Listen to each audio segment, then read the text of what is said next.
का हो जल भोले बाबा पढ़रबू हो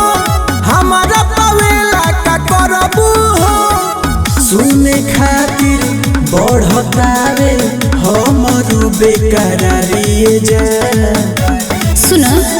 तोहरे खातिर भूख सोरा हो सोमारे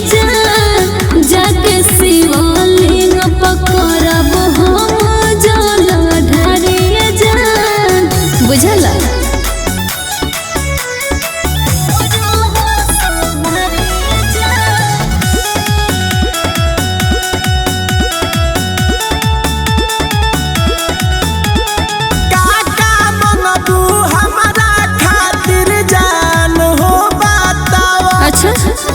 हमरा से करेलू प्यार कितना सारे ढाबा देखावा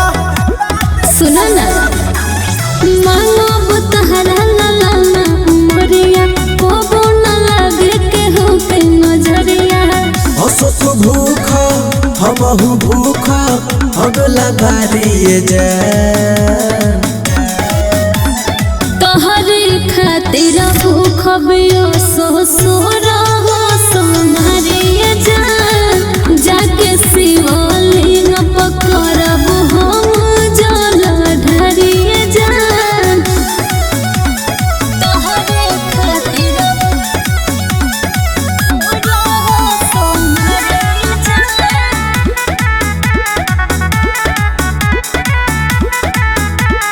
मान लेबू जब तू बोला से आशीर्वाद हो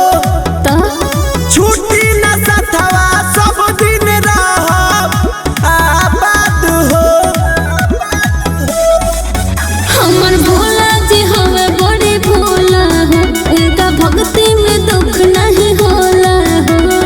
पंकजला पूजा करतारू हो जइबू पूजारी जा तोहरे खातिर भूख सोरा हो सोमारे जाके शिवलिंग पकड़ब हम जल ढारे जान अरे तोहरे के मांगब हो।